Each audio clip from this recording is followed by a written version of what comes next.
லேவியராகமம் 19ஆம் அதிகாரம் 32வது வசனத்தை நாம் வாசிக்க கேட்கலாம். லேவியராகமம் நரைத்தவனுக்கு முன்பாக எழுந்து முதிர் வயதுள்ளவன் முகத்தை கனம் பண்ணி உன் தேவனுக்கு பயப்படுவாயாக, நான் கர்த்தர். ஆண்டவர் என்ன சொல்லுகிறார் என்றால், நரைத்தவனுக்கு முன்பாக நாம் எழுந்து நிற்க வேண்டும். முதிர் வயதுள்ளவன் முகத்தை கனம் பண்ண வேண்டும். 2 காரியத்தை ஆண்டவர் நமக்கு சொல்லுகிறார். நரை மயிர் முதியவர்களுக்கு கிரீடமாய் இருக்கிறது என்று வேத வசனம் சொல்லுகிறது. ஆனால் இன்னைக்கு வெள்ளையா ஆக்கிறதுக்கு விடுறதில்லை. என்ன பண்ணிடுறாங்கன்னா, கொஞ்சம் வெள்ளை வந்த உடனே டை அடிச்சிடுறாங்க. ஆனால் ஆண்டவருடைய வார்த்தை என்ன சொல்லுகிறது என்றால், நரைத்தவனுக்கு முன்பாக நாம் எழுந்து நிற்க வேண்டுமா? அந்த அளவுக்கு வயதானவர்களுக்கு ஆண்டவர் கனம் கொடுக்க வேண்டும், வயதானவர்களுக்கு மதிப்பு மரியாதை கொடுக்க வேண்டும் என்று ஆண்டவர் இந்த இடத்துல எழுதி வைத்திருக்கிறார். முதிர் வயதுள்ள யாரையாவது நாம் பார்த்தோம் என்றால், முதல்ல நாம் என்ன செய்ய வேண்டும் என்றால், அவர்களை கனம் பண்ண வேண்டும். ஒரு 50 வருஷத்துக்கு முன்னாடிலாம் பார்த்தீங்க அப்படின்னா, வயசானவங்க வந்தாலே வாலிபர்கள், குடும்ப பெண்கள் அவங்கெல்லாம் உட்கார்ந்து இருக்க மாட்டாங்க. என்ன பண்ணுவாங்க அப்படின்னா, எழுந்து நின்றுவாங்க. இன்னைக்கு கூட ஒரு சில குடும்பங்களில நடக்கிறது. வயசானவங்க வீட்டுக்குள்ள வரும்போது எழுந்து நின்று அவங்களுக்கு மரியாதை கொடுப்பாங்க. ஆனால் இன்னைக்கு என்ன நடக்குன்னா, காலுக்கு மேலே கால் போட்டு உட்கார்ந்து இருக்கிற வீட்டில் இருக்கிற பெண்களும் சரி ஆண்களும் சரி இருக்கிறார்கள். ஆண்டவர் என்ன சொல்லுகிறார் என்றால், நரைத்தவனுக்கு முன்பாக எழுந்து நிற்க வேண்டும். அதனால வயசாக முடி வெள்ளையாவதா கவலைப்படாதுங்க. ஏன்னா முடி வெள்ளையானாதான் நமக்கு அந்த மதிப்பு மரியாதை கிடைக்கும். இன்னைக்கு முடிய வெள்ளையாக்க விடாததுனால தான் இன்னைக்கு யாருமே மதிக்கிறது இல்லை அப்படின்னு நினைக்கிறேன். ஏன்னா ஆண்டவருடைய வார்த்தைக்கு நம்ம கீழ்ப்படியாததுனால யாருமே நம்மளை என்ன பண்றதில்லை, மதிப்பதில்லை. ஆண்டவர் என்ன சொல்லுகிறார், நரைத்தவனுக்கு முன்பாக எழுந்து நிற்கணும். முடி நரைச்சிருச்சு அப்படின்னா அது ஆண்டவர் சொல்றார் நமக்கு கிரீடம் அப்படின்னு சொல்றார். இன்னைக்கு நரைமுடியை வெளியே தெரிய விடுவதில்லை. அதனால யாருமே வயசானவங்களை மதிப்பதும் இல்லை. அவங்க வருத்தப்படக்கூடாது. ஏன்னா அவங்க ஆண்டவருடைய வார்த்தைக்கு கீழ்ப்படியலை. அவங்க என்ன பண்ணக்கூடாது, டை அடிக்கக்கூடாது. டை அடிக்காம இருந்தா அதற்கேற்ற மதிப்பு மரியாதை கனம் கிடைக்கும். ஆனா டை அடிக்கிறவங்களுக்கு மதிப்பு மரியாதைய எதிர்பார்க்க கூடாது. நான் சொல்லல, இந்த வேத வசனத்தினுடைய அர்த்தமே அதுதான். இப்ப நான் இருக்கிறேன் அப்படின்னா, என் முடி வெள்ளையாவ எனக்கு மதிப்பு மரியாதைகள் அதிகமாக கூடிக்கொண்டே வரும். நான் இதை வெள்ளையாக்க விடாம இன்னும் நான் 30 வயசு 40 வயசாவே இருப்பேன் அப்படின்னா அதற்குரிய மரியாதை தான் கிடைக்கும். எனக்கு 60 வயசு ஆயிடுச்சு, என் முடி வெள்ளையாயிடுச்சு அப்படின்னா அதற்கேற்ற மரியாதையை நான் எதிர்பார்க்கலாம். 60 வயது ஆகியும் வெள்ளை முடியே தெரியக்கூடாது அப்படின்னு டை போட்டா நான் எதிர்பார்க்கலாமா? எதிர்பார்க்க கூடாது. மதிப்பு மரியாதையும் கிடைக்காது. ஆண்டவருக்கு என்ன சொல்றாருன்னா, நரை முடி உள்ளவர்களை நாம் கண்டால் அவர்களை கனம் பண்ண வேண்டும். வேதம் சொல்லுகிறது, ஆண்டவருடைய வார்த்தை சொல்லுகிறது. அவங்களுக்கு முன்னாடி நம்ம எழுந்து நிற்கணும் அப்படின்னு பைபிள் சொல்லுகிறதை நான் உங்களுக்கு சொல்லுகிறேன். அப்படி வேத வசனத்திற்கு நம்ம கீழ்ப்படிந்தோம் அப்படின்னா ஆண்டவர் நமக்கு நிறைய ஆசீர்வாதங்களை தருவார். அதை தான் அப்போஸ்தலனாகிய பவுல் தீமோத்தேயுக்கு சொல்லுகிற பொழுது 1 தீமோத்தேயு 5ஆம் அதிகாரம் 1வது வசனத்தை வாசிக்கிற பொழுது, முதிர் வயதுள்ளவனை கடிந்து கொள்ளாமல் அவனை தகப்பனை போல பார்க்கணுமா. ஆண்டவர் சொல்றாரு, முதிர் வயதுள்ளவனை கடிந்து கொள்ளக்கூடாது. ஒருத்தர் வயசானவங்க பேசுறாங்க அப்படின்னா அவங்க என்ன பேசுறாங்க அப்படிங்கிறத நம்ம கேட்கணும். அதை விட்டுட்டு அவங்களுக்கு எதிராக பேசுகிறது, அவர்களை கடிந்து கொள்ளுவது, அவர்களை கோபப்பட்டு பேசுவது, இதெல்லாம் கூடாது என்று வேதம் சொல்லுகிறது. ஆனால் நாம் என்ன செய்கிறோம் என்றால், முதிர் வயதுள்ளவர்களை நம்ம கடிந்து கொள்ளுகிறோம். அவங்களுக்கு விரோதமா நம்ம பேசுறோம், அவங்கள திட்டுறோம். ஆண்டவர் சொல்றாரு, முதிர் வயதுள்ளவனை கடிந்து கொள்ளாமல் அவனை தகப்பனை போல பார்க்க வேண்டுமாம். தகப்பனை போல பார்க்க வேண்டும் என்று ஆண்டவர் சொல்லுகிறார். அதனால முதிர் வயதுள்ளவர்களை கண்டால் நாம அவர்களை கனம் பண்ண வேண்டும். அவர்களுக்கு முன்பாக முடிந்த அளவுக்கு எழுந்து நின்று ஒரு மதிப்பு மரியாதையை நாம் கொடுக்க வேண்டும் என்று ஆண்டவர் நம்முடைய கரத்துல எழுதி கொடுத்திருக்கிறார். இந்த வேத வசனத்திற்கு நாம் ஒவ்வொருத்தரும் கீழ்ப்படிய வேண்டும். இன்னைக்கு இருக்கிற பிள்ளைகள் முதிர் வயது உள்ளவர்களை கனம் பண்ணுவதில்லை, ஏளனம் பண்றாங்க. பெற்ற தாய் தகப்பனையே இன்னைக்கு நிறைய பேர் கனம் பண்ணுவதில்லை. நம்ம அடுத்தவங்களை சொல்றோம். முதல்ல ஆண்டவர் நம்ம வீட்டில் இருக்கிற முதியவர்களை, குறிப்பாக தாய் தகப்பனை நாம் ஒவ்வொருவரும் கனம் பண்ண வேண்டும். முதியவர்களுக்கு முன்பாக நாம் எழுந்து நிற்க வேண்டும். முதியவர்களை தகப்பனை போல, தாயை போல நடத்த வேண்டும் என்று ஆண்டவர் நமக்கு எழுதி கொடுத்திருக்கிறார். இந்த வசனத்தின்படி நம்ம நடந்தோம் அப்படின்னா நமக்கு என்ன ஆசீர்வாதம் என்பதை மாத்திரம் உங்களுக்கு சொல்லிவிட்டு நான் ஜெபித்து முடிக்க வேண்டும் என்று விரும்புகிறேன். இன்னைக்கு முதிர் வயது உள்ளவர்களை நம்மை பெற்றெடுத்த தாயும் தகப்பனும் முதிர் வயது ஆகிற பொழுது நாம் அவர்களுக்கு செய்ய வேண்டிய கனத்தையும் மதிப்பு மரியாதையும் நம்ம கொடுப்போம் என்றால் நமக்கு என்ன ஆசீர்வாதம் என்பதை மாத்திரம் உங்கள் மத்தியில சொல்ல வேண்டும் என்று வாஞ்சிக்கிறேன்.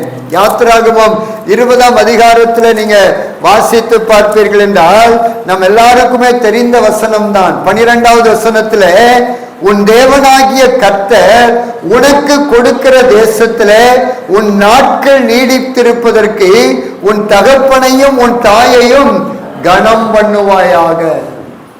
முதியவர்களை பார்த்தா தகப்பனை போல எண்ண வேண்டும் என்று ஆண்டவர் சொல்லுகிறார். அதனால வயதானவர்களை, முதியவர்களை நம்ம பார்க்கிற பொழுது நாம் அவர்களை கனம் பண்ண வேண்டும்.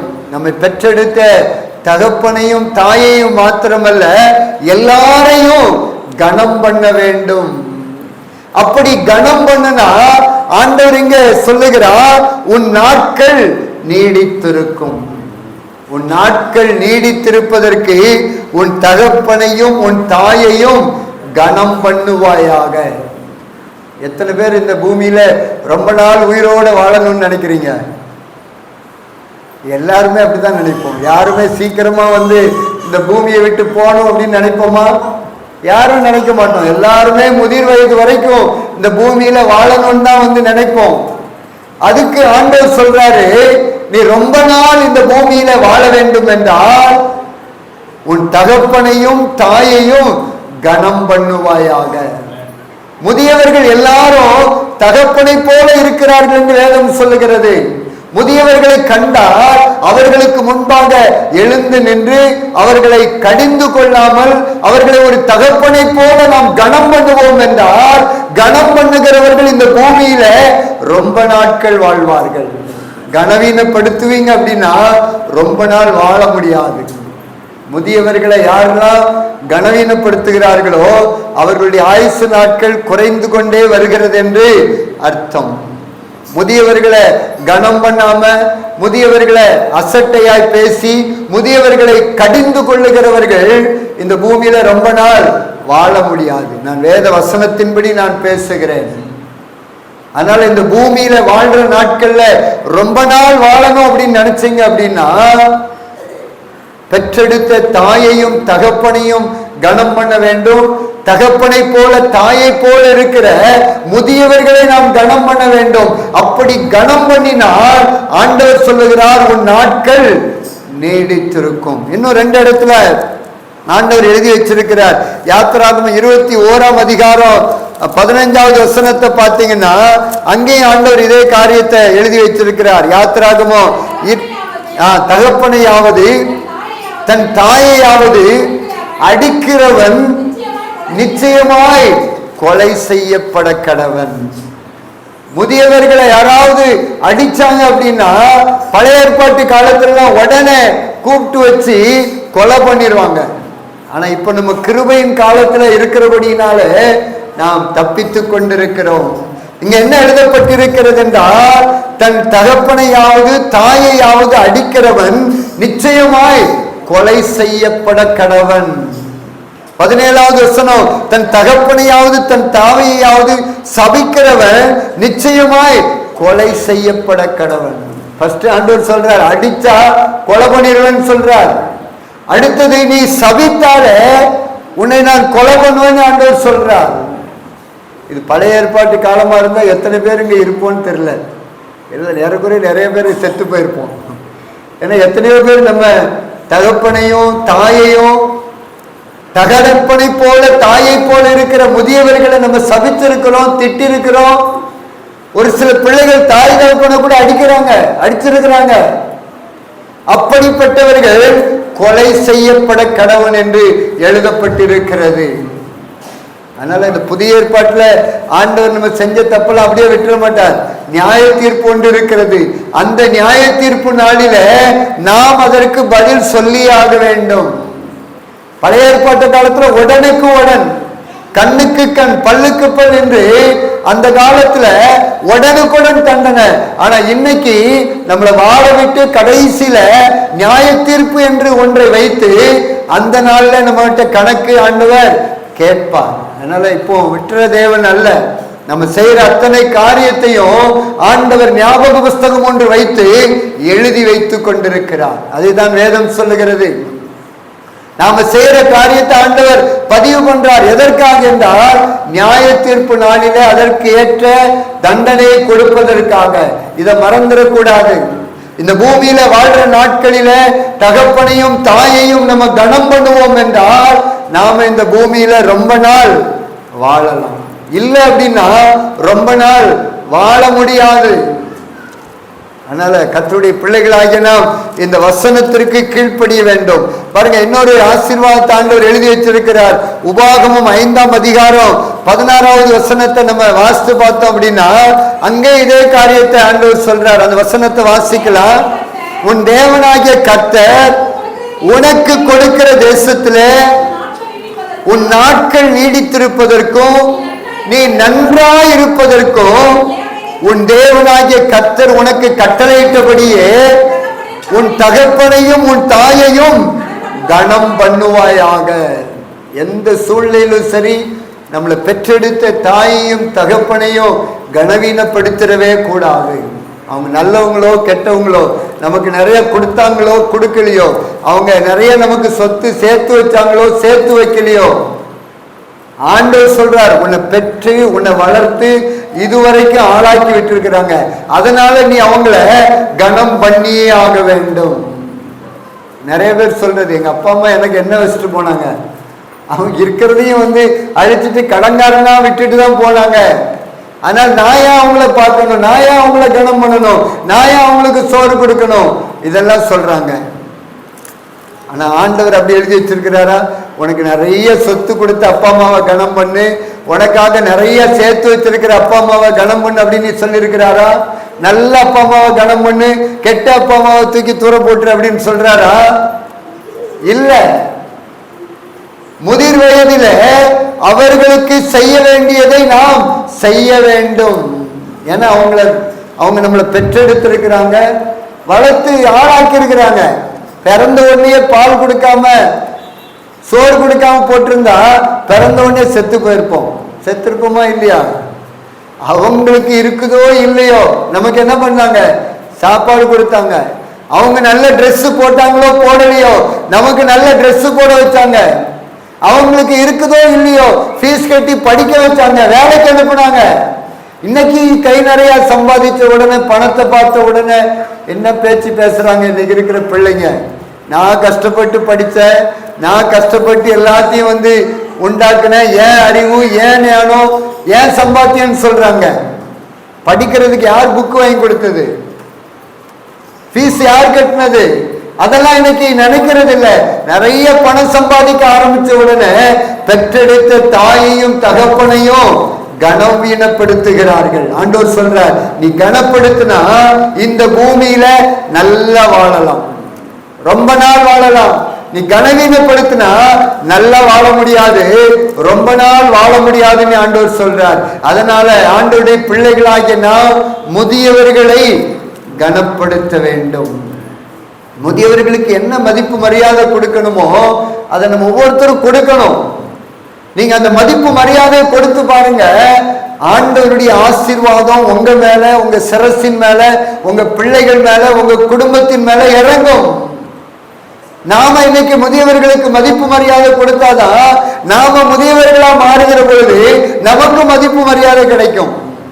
எதை மனிதன் விதைக்கிறானோ அதையே அறுப்பான். இன்னைக்கு நம்ம யாரையுமே மதிக்கல அப்படின்னா நாளைக்கு நம்ம வளர வளர நம்மளே யாருமே மதிக்க மாட்டாங்க.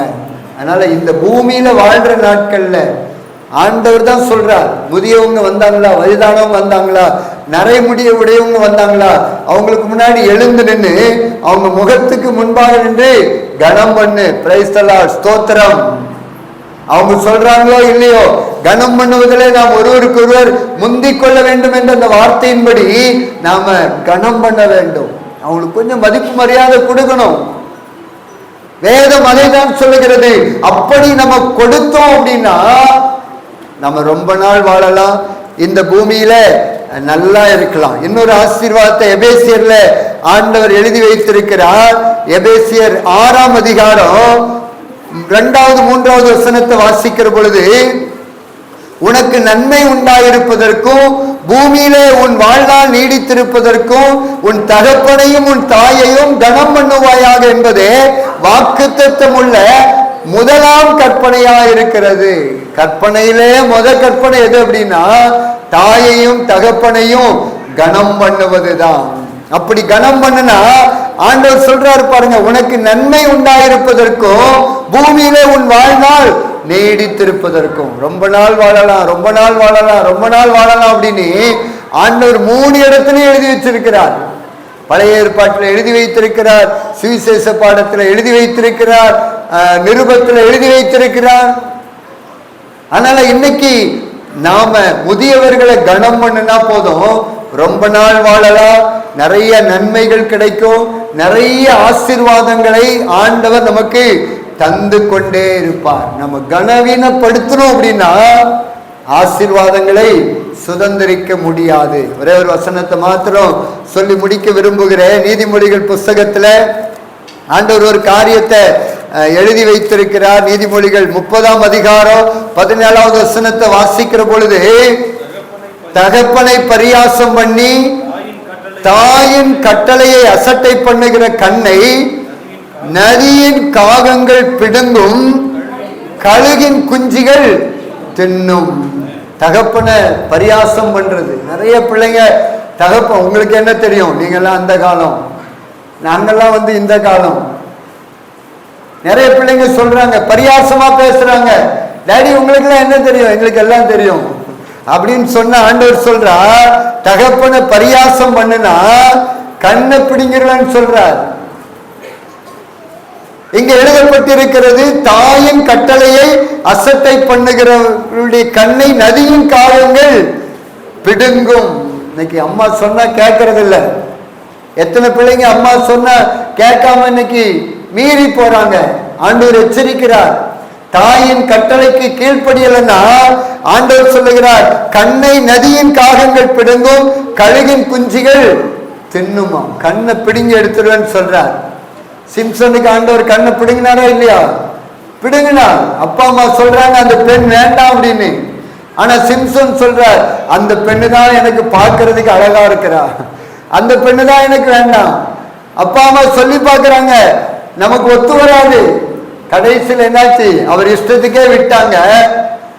ஆள பிறந்தவர், சிம்சோன் மேல இருந்த அபிஷேகம் பெரிய அபிஷேகம், நஸ்ரேய விரதம், நஸ்ரேய அபிஷேகம், தேசத்தையே ஆள பிறந்தவர் வேடிக்கை பொருளாய் கண்கள் பிடுங்கப்பட்டவராய் நிற்கிறார். காரணம் என்ன அப்படின்னா, அவனுடைய மனம் போன போக்குல போனதுதான். அப்பா பேச்ச கேட்கல, அம்மா பேச்ச கேட்கல, இஷ்டத்திற்கு போனாங்க. இன்னைக்கு நிறைய பேர் அழுதுகிட்டு இருக்கிறாங்க. நிறைய பிள்ளைகளுடைய வாழ்க்கை அழுகையும் கண்ணீருமாகத்தான் இருக்கிறது. அதனால ஆண்டவர் சொல்றார், தகப்பனை நீ பரியாசம் பண்ணாத, உன் தாயின் கட்டளைக்கு கீழ்ப்படி. அம்மா சொன்னா எல்லாம் நல்லதுக்காக தான் இருக்கும், அப்பா சொன்னா எல்லாம் சரியாக தான் இருக்கும் அப்படிங்கிற அந்த சிந்தனைக்குள்ள வரணும். அப்படி வந்தோம் அப்படின்னா ஆண்டவருடைய ஆசீர்வாதத்தை நாம் பெற்றுக்கொள்ளலாம். நம்ம இஷ்டத்துக்கு வாழ்ந்தோம் அப்படின்னா ஆண்டவருடைய ஆசீர்வாதத்தை பெற்றுக்கொள்ள முடியாது. நீதிமொழிகள் 20:20 ஆண்டவர் சொல்லுகிறார், தன் தகப்பனையும் தன் தாயையும் தூசிக்கருடைய தீபம் காரிருளில் அணைந்து போகும். அப்பா அம்மாவை எந்த சூழ்நிலையிலும் சரி தூசிக்கவே கூடாது. அப்படி நம்ம தூசித்தோம் அப்படின்னா நம்முடைய தீபம் காரிருளில் முக்கியமான நேரத்துல அணைந்து போகும், பரிதபிக்கக்கூடிய ஒரு நிலைமை வந்துடும் அப்படின்னு ஆண்டவர் நமக்கு எழுதி கொடுத்திருக்கிறார். இந்த வசனத்தெல்லாம் இருதயத்தின் ஆழத்துல வைத்துக்கொண்டு நாம செயல்படணும். முதியவங்க வந்தாங்களா, நம்ம எழுந்து நின்று அவங்களுக்கு மதிப்பு மரியாதைய கனத்தை கொடுக்கணும். அவங்கள ஒரு நாளும் கடிந்து கொள்ளக்கூடாது. வசனம் சொல்லுகிறது, அவங்கள கடிந்து கொள்ளாதிருங்கள். அவங்க பேசுறாங்களா, பேசட்டும், கேட்கணும். இப்ப இருக்கிற வாலிபர்கள் கொஞ்சம் மாறுபாடாதான் இருக்கிறாங்க. முதியவங்க சொன்னா கேட்கறது இல்லை. முன்னாடிலாம் பெரியவங்க வந்து ஒரு வார்த்தை சொன்னா விடு அப்படின்னா அதுக்கு ஒரு பேசவே மாட்டாங்க, கப்சிப்னி ஆயிருப்பாங்க. நான் நிறைய குடும்பத்துல பார்த்திருக்கிறேன். ஒரு பிரச்சனை நடக்கும், முதியவர் வந்து டேய் அமைதியாரு, நீ அமைதியாரு, நீ அமைதியாரு, அதோட முடிஞ்சிடும். ஆனா இன்னைக்கு அப்படி பார்க்க முடியல. அதனால்தான் இன்னைக்கு வாலிபர்களுக்குள்ள, இன்னைக்கு குடும்பஸ்தர்களுக்குள்ள, குடும்பங்களுக்குள்ள ஒரு ஆசீர்வாதம் இல்லை. எந்த குடும்பம் முதியவர்களுக்கு தாய் தகப்பனுக்கு முக்கியத்துவம் கொடுக்கிறதோ, கனம் கொடுக்கிறதோ, அந்த குடும்பம் ஆசீர்வாதமா இருக்கும். எந்த குடும்பம் வந்து தாய் தகப்பனை மதிக்கலையோ, முதியவர்களை மதிக்கலையோ, அவங்களுக்கு கொடுக்க வேண்டிய கனத்தை கொடுக்கலையோ, அந்த குடும்பம் வேத வசனத்தின்படி சொல்லுகிறேன் ஆசீர்வாதத்தை பார்க்க முடியாது. சகோதரர்கள் ஒருமித்து வாசம் பண்ணுகிற இடத்துலதான் நன்மையும் ஆசீர்வாதமும் ஜீவனும் என்றென்றைக்கும் உண்டாயிருக்கும். அதனால ஒரு மனம் என்பது ரொம்ப அவசியம்.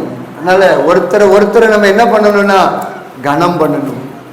அதுவும் குறிப்பா முதியவர்களை கனம் பண்ணணும் அப்படின்னு ஆண்டவர் நமக்கு எழுதி கொடுத்திருக்கிறார். அவர்களை ஒரு தகப்பனை போல நம்ம என்ன பண்ணணும், பார்க்கணும். நீங்க சாலமோன் ஒரு பெரிய தவறு பண்ணார், ஒரு காரியம் சொல்லப்படுகிறது. அப்போ என்ன பண்றாரு அப்படின்னா வாலிபர்களிடத்துல போய் ஆலோசனை கேட்கிறார், முதியவர்களிடத்திலையும் போய் ஆலோசனை கேட்கிறார். ஆனா ரெண்டு ஆலோசனையை வச்சு அவர் என்ன பண்றாருன்னா முதியோருடைய ஆலோசனையை தள்ளினார் என்று எழுதப்பட்டிருக்கிறது. முதியோர் சொன்ன ஆலோசனையை சாலமோன் தள்ளினபடினாலே ஒரு கோத்திரமே ரெண்டாய் உடைந்து விட்டது. இந்த வாலிபர்கள் சொன்ன அந்த பேச்சை கேட்டு சாலமோன் செயல்பட்டதன் நிமித்தம் 12 கோத்திரம் ரெண்டாய் உடைகிறது. ஒரு சின்ன தப்பு தான். முதியவர்கள் சொன்ன ஆலோசனைய கேட்கல, வாலிபர்கள் சொன்ன ஆலோசனையின்படி நடந்ததன் நிமித்தம் கோத்திரம் உடைக்கப்பட்டது. இன்னைக்கு நிறைய குடும்பங்கள் முதியவர்களுடைய ஆலோசனையை கேட்பதில்லை. முதியவர்கள் சொல்லுகிற ஆலோசனையை தள்ளுகிறார்கள். தள்ளுகிறபடினாலே இன்னைக்கு குடும்பங்கள் உடைகிறது, சமாதானம் இல்லாத சூழ்நிலைகள் காணப்படுகிறது. என்னதான் இருந்தாலும் சரி ஆண்டவர் முதியவர்களுக்கு தான் முக்கியத்துவம் கொடுக்கிறார். அதனால முதியவர்களுடைய வார்த்தையின்படிதான் நம்ம நடக்கணும். அவங்க சொல்லும் போது பொறுமையா நம்ம கேட்கணும். ஒருவேளை அது நமக்கு ஒத்து வராம இருந்தா கூட அவங்களை எதிர்த்து நம்ம நிற்க கூடாது, எதிர்த்து நம்ம பேசக்கூடாது. வேதம் ஒருபோதும் அதற்கு அனுமதி கொடுப்பதில்லை, சபையும் ஒருபோதும் அதற்கு அனுமதி கொடுப்பதில்லை. முதியவர்களை கனம் பண்ணுங்கன்னு தான் ஆண்டவர் சொல்லியிருக்கிறார். கனவீனப்படுத்துவதற்கு எந்த இடத்திலையும் வேதம் அனுமதிக்கவில்லை. ஆனால் இன்றைக்கு சபை என்ன செய்கிறது என்றால், முதியோர்களிடத்திலே ஆலோசனை கேட்பதில்லை, முதியோர்களுடைய வார்த்தைக்கு முக்கியத்துவம் கொடுப்பதில்லை. ஆண்டவர் இன்னைக்கு இந்த வார்த்தைகளை கேட்கிற நமக்கு சொல்லுகிற வார்த்தை, முதியவர்களுக்கு நாம முக்கியத்துவம் கொடுப்போம், அதற்குரிய ஆசீர்வாதத்தை நாம் பெற்றுக்கொள்வோம். ஏராளமான ஆசீர்வாதம், ரொம்ப நாள் வாழலாம், நன்மை உண்டாகும், நீ நல்லா இருக்கலாம்னு சொல்றார். அதனால எந்த சூழ்நிலையிலும் சரி முதியவர்களை மட்டும் கனவீனப்படுத்திடாதுங்க, அசிங்கப்படுத்திடாதுங்க, விட்டு கொடுத்துடாதுங்க. நல்லா வாழ முடியாது. ஆண்டவர் அதை கவனிச்சுக்கிட்டே இருப்பார். நம்ம எப்படி நடக்கிறோம், எப்படி நம்ம செயல்படுறோம் அப்படிங்கிறத ஆண்டவர் கவனிக்கிற தேவனாய் இருக்கிறார். ஆகையினால இன்னைக்கு நம்முடைய திருச்சபை மூலமாக முதியோர்களை கனம் பண்ண வேண்டும் என்கிற அந்த தலைப்பு கொடுக்கப்பட்டிருக்கிறது. தலைப்பு ரொம்ப அருமையான ஒரு தலைப்பு. எனக்கு அனுப்பி வச்ச உடனே ஆண்டவர்கிட்ட என்ன சொல்லணும் அப்படின்னு கேட்கிற பொழுது ஆண்டவர் இதுதான் சொன்னார், முதியவர்களை தகப்பனை போல கனம் பண்ண சொல்லு. தகப்பனை போல முதியவர்களை கனம் பண்ணினால் ரொம்ப நாள் வாழலாம், நல்லா இருக்கலாம், நிறைய நன்மைகள் உண்டாயிருக்கும் என்று சொல் அப்படிங்கிற அந்த வார்த்தை என் காதுல கேட்டது. அப்பவே ஜெபம், ஆண்டவரே நான் அந்த வார்த்தையை சொல்றேன். ஒருவேளை இன்னைக்கு நீங்க முதியவர்களை கனம் பண்ணாததன் நிமித்தம் பல நன்மைகளை உங்களால சுதந்திரிக்க முடியாம இருக்கலாம். சிலர் என்று சொல்றாங்க, நான் எவ்வளவு நாளா ஆசீர்வாதமா வாழணும்னு பிரயாசப்படுறேன், நல்லா இருக்குன்னு பிரயாசப்படுறேன், ஆனா அடி மேல அடி, பிரச்சனை மேல பிடி, பிரச்சனை மேல பிரச்சனை வந்துகிட்டே இருக்குதே ஏன் அப்படின்னு கேட்கிறத நான் உணர்கிறேன். ஏன் என் வாழ்க்கையில இப்படி பிரச்சனை, என் வாழ்க்கையில ஏன் இப்படி போராட்டம்? ஒருவேளை நீங்க முதியவர்களை கனம் பண்ணாமல் இருந்திருக்கலாம், முதியவர்களை ஒருவேளை நீங்க எழுத்து பேசியிருக்கலாம், அவங்களை கனவீனப்படுத்தி இருக்கலாம். அதனால கர்த்தருடைய ஆசீர்வாதம் உங்க மேல, உங்க குடும்பத்தின் மேல வராமல் இருக்கலாம். தாய் தகப்பனை கனவீனப்படுத்தி இருக்கலாம். முதிர் வயதுல நீங்க தாய் தகப்பனை சரியா பராமரிக்காம விட்டிருக்கலாம். கொஞ்சம் யோசிங்க. ஒருவேளை அந்த தவறை நீங்கள் செய்திருப்பீர்கள் என்றால் இன்றைக்கு ஆண்டவரிடத்துல, ஆண்டவரே என்னை மன்னிச்சிருங்க, எங்க அப்பாவை நான் கனவீனப்படுத்தினேன், எங்க அம்மாவை நான் கனவீனப்படுத்தினேன், எங்க அம்மா பேச்ச நான் கேட்கல, எங்க அப்பா பேச்ச நான் கேட்கல, என்னை மன்னிச்சிருங்க ஆண்டவரே, இனி எங்க அப்பா பேச்ச கேட்பேன், எங்க அம்மா பேச்ச கேட்பேன், எங்க அப்பா என்ன சொல்றாங்களோ அதுதான் எனக்கு வார்த்தை அப்படின்னு நீங்க ஒப்பு கொடுத்தீங்க அப்படின்னா தேவன் உங்களுக்கு இறங்குவார், தேவன் உங்களுக்கு இறங்குவார். அதற்காகத்தான் ஆண்டவர் உங்களோடு கூட பேசிக் கொண்டிருக்கிறார். நீங்கள் உணரணும், செய்த தவறை யார் உணர்கிறார்களோ அவர்களுக்கு தேவன் இறங்குவார். பாவத்தை மறைச்சோம் அப்படின்னா, செய்த தவறை நம்ம மறைச்சோம் அப்படின்னா வாழ முடியாது, ஆண்டவருடைய இரக்கத்தை பெற முடியாது. ஒருவேளை நீங்க தூசித்திருக்கலாம், ஒருவேளை அப்பா அம்மாவை சபித்திருக்கலாம், ஒருவேளை நீங்க திட்டிருக்கலாம். ஆண்டவர்கிட்ட இன்னைக்கு மன்னிப்பு கேளுங்க. அதன் நிமித்தமாய் உங்களுக்கு வர வேண்டிய ஆசீர்வாதங்கள், நன்மைகள் வராம தடையா இருக்கலாம். நீங்க தூசித்ததன் நிமித்தம், நீங்க கீழ்ப்படியாதத நிமித்தம் ஆசீர்வாதத்தை சுதந்திரிக்க முடியாம இருக்கலாம். இன்னைக்கு ஒப்பு கொடுங்க, ஆண்டவரே நான் செஞ்சது தப்பு தான், பேசுனது தப்பு தான், கீழ்ப்படியாம போனது தப்பு தான், ஆண்டவரே என்னை மன்னிங்கன்னு நீங்க கேட்டீங்க அப்படின்னா 1000 தலைமுறைக்கு நம் ஆண்டவர் மன்னிப்பை அருளுகிற தேவன். அவர் இரக்கம் உள்ளவர், 1000 தலைமுறைக்கு இரக்கத்தை காண்பிக்கிறவர். அவரிடத்துல வந்து சாஷ்டாங்கமா விழுந்துட்டா போதும், ஆண்டவரே என்னை மன்னிச்சிருங்கப்பான்னு சொல்லிட்டா போதும், உடனே மன்னிச்சு நமக்கு தர வேண்டிய ஆசீர்வாதங்கள், நன்மைகள் எல்லாம் தேவன் தருவார். நம்ம எல்லாரும் அப்படியே கண்களை மூடி தேவ சமூகத்துல ஜெபிக்கலாமா? தேவகுமாரா தேவகுமாரா என்ன நினைச்சிடுங்க, தேவகுமாரா தேவகுமாரா கொஞ்சம் நினைச்சிடுங்க, நீங்க நினைச்சா ஆசீர்வாதம் என்ன மறந்தா எங்கே போவேன், நீங்க நினைச்சா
நினைச்சிடுங்க.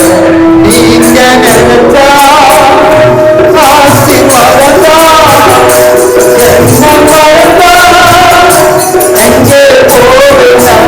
நீங்க நினைச்சா ஆசீர்வாதம் என்ன மறந்தா அங்கே போகலாம். தேவகுமாரா தேவகுமாரா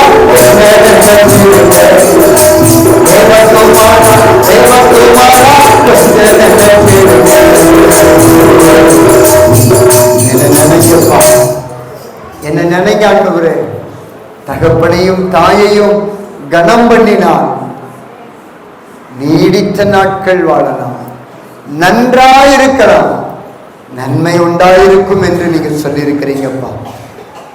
முதிர் வயதை உள்ளவர்களை தகப்பனை போல எண்ணுங்கள் என்று ஆண்டவரே எங்களுக்கு சொன்ன வார்த்தைக்காக நன்றி அப்பா. நரைமுடி உள்ளவர்களுக்கு முன்பாக எழுந்து நிற்கணும்னு சொல்லியிருக்கிறீங்கப்பா.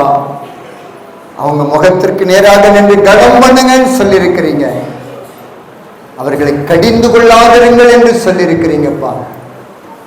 தகப்பனை பரியாசம் பண்ணக்கூடாது, தாயின் கட்டளைக்கு கீழ்ப்படிங்கன்னு சொல்லியிருக்கிறீங்க.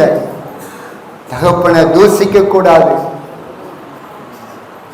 தகப்பனை தூசிக்க கூடாது, சபிக்க கூடாது, அடிக்க கூடாதுன்னு ஆண்டவரே நீங்க எழுதி கொடுத்திருக்கிற வார்த்தைக்காக நன்றி. ஆண்டவரே நாங்கள் கேட்ட சத்தியத்தின்படி வாழ்வதற்கு எங்களை அர்ப்பணிக்கிறோம்ப்பா. முதியவர்களை கனம் பண்ணுவோம், முதியவர்களுக்கு முன்பாக எழுந்து நிற்போம், முதியவர்களுக்கு முன்பாக நாங்கள் ஆண்டவரை பயபக்தி உள்ளவர்களாய் காணப்படுவோம்ப்பா. நீங்க பேசின வார்த்தைக்காக நன்றி. தகப்பனையும் தாயையும் நாங்க கனம் பண்ணுவோம்ப்பா. ஒரு நாள் நாங்கள் கனவீனப்படுத்த மாட்டோம். உங்க வார்த்தைக்கு கீழ்ப்படியாததை நிமித்தம் ஆண்டவரே நிறைய ஆசீர்வாதங்களை நாங்கள் இழந்திருக்கிறோம். இன்னைக்கு ஒரு விஷயமாக எங்களுக்கு இறங்குங்கப்பா. நாங்கள் செய்த தவறை உணர்கிறோம். எங்க தகப்பனுக்கு விரோதமாய் தாய்க்கு விரோதமாய் பேசுகிறதை நாங்கள் உணர்கிறோம். முதியவர்களுக்கு விரோதமாய் எழுந்து நின்றதை நாங்கள் உணர்கிறோம். மன்னிங்கப்பா. உங்க ரத்தத்தினால் எங்களை கழுவுங்க, எங்களை பரிசுத்தப்படுத்துங்க. ஒரு விஷயம் எங்களுக்கு இறங்கி நீங்க அற்புதம் செய்ய வேண்டும் என்று செபிக்கிறப்பா. இந்த நாள் இந்த வார்த்தைகளை கேட்டு ஒப்பு கொடுத்த ஒவ்வொரு பிள்ளைகளுக்கு மீதும் உங்க ஆசீர்வதிக்கிற கரத்தை நீங்க ஆண்டவரை நீட்டுங்கப்பா, நீங்க தொடுங்கப்பா. பல நன்மைகள் தடையாயிருக்கிறது, அந்த நன்மையெல்லாம் கட்டளையிடுங்கப்பா. நல்லா இந்த பூமியில வாழ கிருபை செய்யுங்க. நீடித்த ஆயுசு நாட்களை கர்த்தர் கொடுங்க ஆண்டவரே, கொடுங்கப்பா. தகப்பனையும் தாயையும் கனவீனப்படுத்தினதை குறித்து ஒத்துக்கொண்டு மன்னிப்பு கேட்டிருக்கிறாங்கப்பா. என்ன மன்னிச்சிருங்க ஆண்டவரே சொல்லியிருக்கிறாங்க. ஆண்டவரே இதன் நிமித்தமாய் உம்முடைய பிள்ளைகளுக்கு இறங்கும், உம்முடைய பிள்ளைகளுடைய வாழ்க்கை ஆசீர்வாதமான வாழ்க்கையாய் மாறட்டும் இயேசுவின் நாமத்தினாலே. ஆசீர்வாத தடைகள் எல்லாம் இயேசுவின் நாமத்தில் இப்பொழுது மறைவதாக. ஆண்டவரே ஒவ்வொரு பிள்ளைகளையும் கர்த்தர் ஆசீர்வதியும், ஆசீர்வதியும். நீர் அப்படியே செய்கிறதற்காக உமக்கு நன்றி சொல்லுகிறோம், நன்றி சொல்லுகிறோம். துதி கன மகிமை எல்லாம் ஒருவருக்கு மாத்திரம் செலுத்துகிறோம். இயேசு கிறிஸ்துவின் நாமத்தில் ஜெபிக்கிறோம் நல்ல பிதாவே, ஆமென், ஆமென்.